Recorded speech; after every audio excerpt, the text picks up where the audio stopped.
Friday. And I'm excited because it's Friday.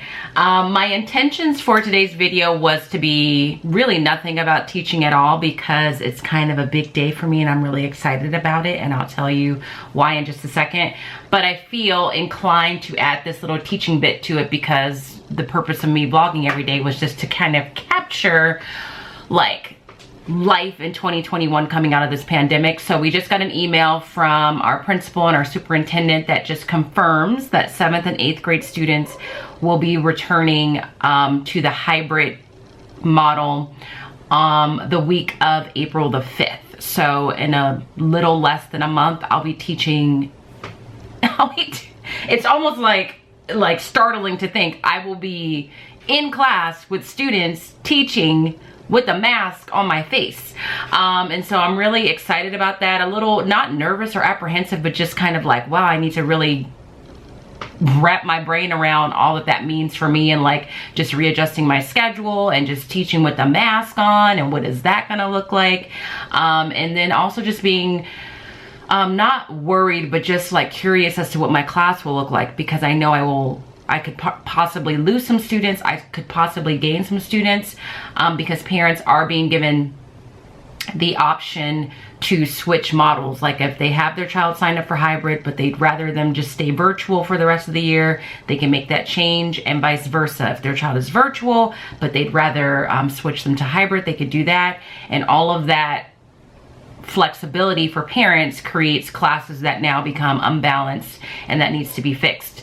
So in terms of how I feel about it all, like honestly, I almost feel like it would have been better for us to just stay virtual for the rest of the year, just giving the time of where we're at in the school year. Like when we'll come back the week of April 5th, but we get out of school May 25th, or May, somewhere around that, before Memorial Day. And I teach 8th grade, and so to come back and then possibly have them shift classes, I just don't know. Like I would have rathered stay virtual so that I could keep my classes, because one of the things I was so worried about teaching virtually is not being able to connect with classes in any kind of way, and that hasn't been the case. Like I really do enjoy the groups that I have, so it makes me sad to lose them potentially. So I would have loved if maybe we just stayed virtual for the rest of the year, as much as I despise virtual teaching, but then maybe had some days devoted at the end of the school year for us to come together in person and do some social things and just kind of be in each other's presence. But I don't make the decisions. So we're supposed to get more details as the time gets closer in terms of schedules, like day-to-day schedule, what that would look like. So yeah, we got that email 1 year to the day where we left school. It was this Friday. Last year, it was just Friday the 13th where we left school, and those kids were like, yay, we get extra vacation. And I was honestly thinking that too, thinking that we'd come back, and here we are a year later, and we haven't been in each other's presence in relationship to teachers and students. So that concludes the teaching portion of today's vlog. I don't know how vloggy it's gonna be, because I really wanted to just kind of share with you some exciting financial news. But I have a class that's gonna start in about 5 minutes, so I will be sure to check in with you after class and kind of share with you what my intentions were for the day prior to getting that email. So just want to say hello, good morning, give you an update because we just got that email, and then I'll check in with you a little bit later and share with you my exciting financial news. So stay tuned.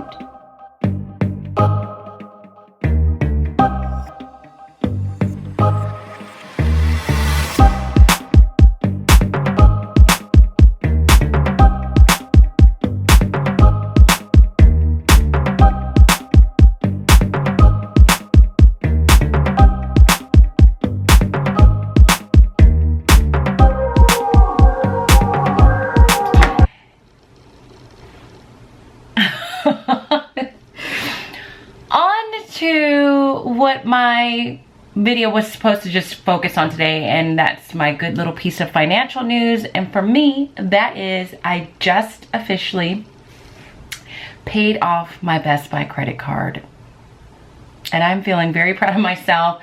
If you don't know, I have been really intensely focusing on my finances since 2020. I've always been pretty good with my finances over the years, but I was carrying a lot of credit card debt.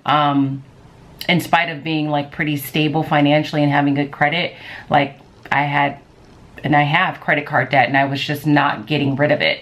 So in 2020, I decided to take a real hard look at things and really focus on trying to get those credit cards paid off, and had a lot of success in 2020 from the very beginning stages of this journey. So if you want to check out that journey and how that all got started, make sure to look at the playlist that I always add to the end screen for these videos that just shares all my financial videos that I did in 2020.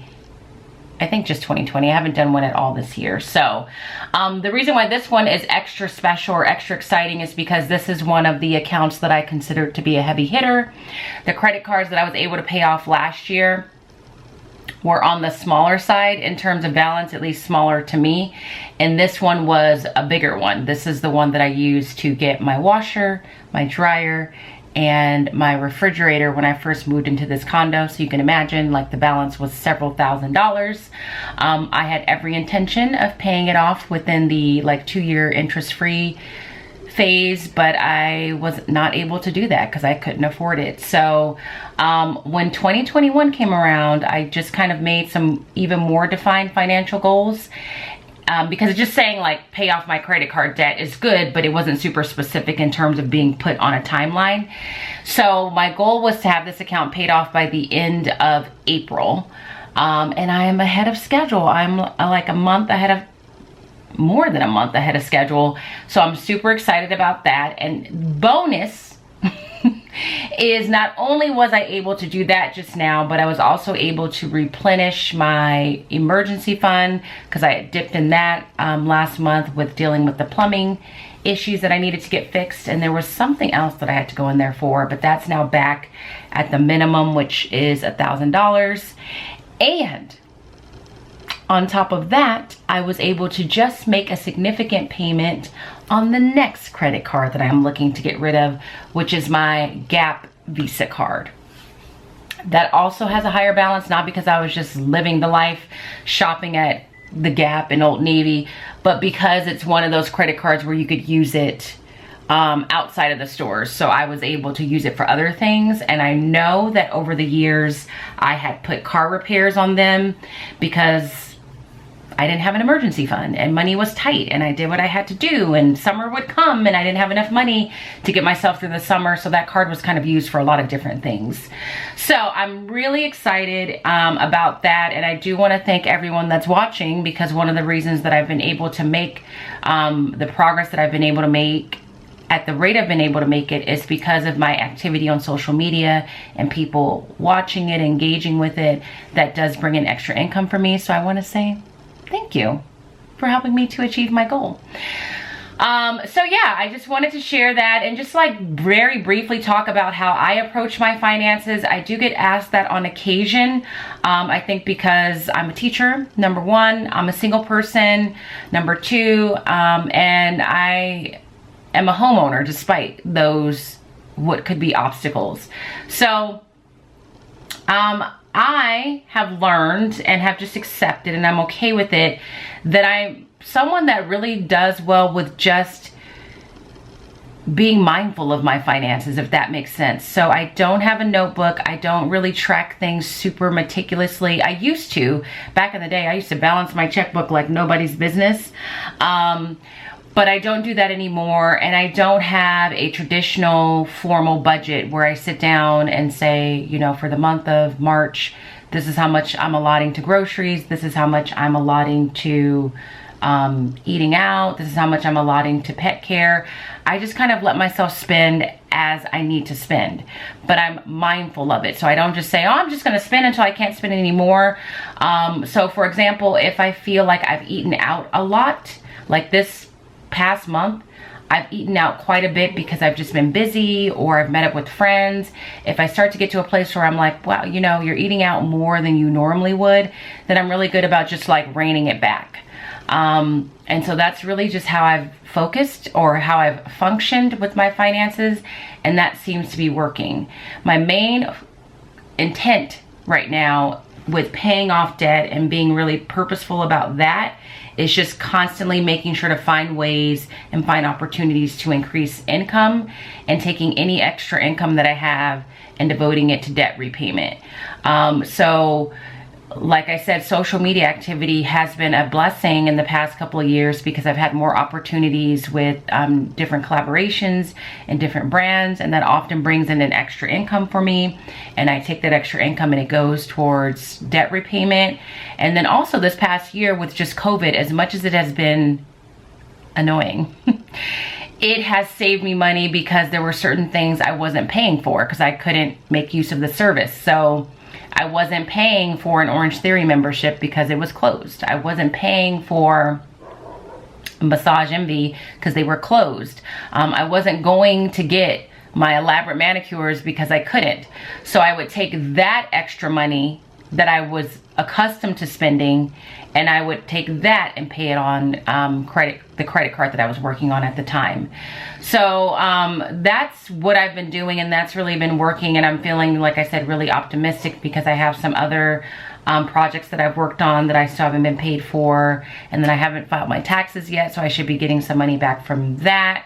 And then there's some adjunct duties that I'll get paid for from work. So I know that there's going to be multiple opportunities for me to make some significant payments on my accounts, plus the savings that I now have from the credit cards that I am no longer paying on. So I do follow that snowball strategy where you pay off one credit card, take the amount of money that you were paying on that, apply it to the next credit card, get that one paid off, take the amount of money you were paying on that to devote it to the next card, and so on. So yeah, that's what I've been doing in terms of debt repayment and stuff like that. In terms of my day-to-day, like I said, I just really try and be very conscious and aware of how much I'm spending, how I'm spending, and like roll it back or step back if I need to. Being paid once a month, like I said in a previous vlog, I just pay everything at once. The first week of the month is when all my money goes away. And aside from the credit card that I'm actively working on, I just pay the minimum. So I just pay the minimum amount necessary, knowing that it's only because I'm focusing on one account right now and getting that paid off. And having a budget for shopping is a big deal for me. Like, I have to be able to know that I have money somewhere so that if I want to buy something, I have the option to do it. I think basically I'm just having an epiphany. I don't do really well with financial behaviors that are super restrictive. I feel like it has the opposite effect for me. When I start to feel like super restricted from doing something is when I'll have like a random one where I'm like, just screw it, I'm gonna do whatever I want, and then I fall off the wagon and I can't get back on the wagon because I've fallen so far off of it. So some of the things that I had tried to set up last year, like having a list of rules that I was gonna follow in 2020, didn't really work out because it felt like really restrictive, which wasn't making me happy. So having some like fluidity with things helps me to stay on track, if that makes any kind of sense. But I have realized that that works really well for me. So for example, with YouTube, any money that I make from AdSense revenue, at first I was devoting all that money to just shopping. But as views have picked up and the amount that I've earned from month to month has increased, it felt kind of silly to just devote all of it to shopping, given the fact that I'm on this journey of trying to pay off debt. So now it's split in half. Like, half of whatever I earn goes towards debt repayment and the other half just goes into my savings account that is strictly meant for shopping. And that's worked really well for me. And now it's like, I have some money that I can shop with, but there are times where I'm like, I don't really feel like it. I just want my money to sit there. So yeah, I'm really excited. My next credit card is gonna be the Gap Visa, like I said, and I really wish I would have tracked how long it took me to pay off this Best Buy account, but I don't know. It took a few months, and there were times where I felt like I'm never gonna get this account paid off because it just felt like it wasn't moving as fast as I wanted it to, but then all of a sudden opportunities came for additional income at around the same time, and they were pretty significant, and then I was able to get it done quicker than what I thought. So I don't know if there's specific questions. I feel like people ask me about finances frequently, but I don't know specifically what kind of information they're looking for. I will say, if you're younger and you're watching this, that things just have gotten easier with time, just because I'm earning more than I was when I first started teaching, and every year I got a little bit of a raise because I was moving on the salary schedule, and I was also finding other opportunities to make money at school through adjunct duty. And then, like I said, just the growth of my channel is still pretty small, and the growth is still pretty slow and steady, but it's still growth, and every little bit does help.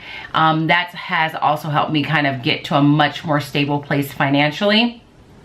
And I want people to realize, like, it's been a work in progress, and there were times where I was really tight on things. I think last year refinancing my home was huge, because that was a consistent savings every month of about $350. And I take that extra $350 that I'm saving, that I was accustomed to spending, and that goes towards debt repayment. So that was a pretty big deal, and I'm glad I did it. That was probably one of the smartest things that I did last year, was refinancing my condo. My ultimate goal is to get to a place where I have no credit card debt, and I'm just dealing with my mortgage, my car payment, and my student loans. Now, when we get to that point, of course, I'm gonna look at my car payment if I still have one, because I don't owe that much on my car, and really try and knock that out as soon as possible. And then when we get to the point where we don't have a car payment, my student loans will be looked at. But honestly, my student loans are like,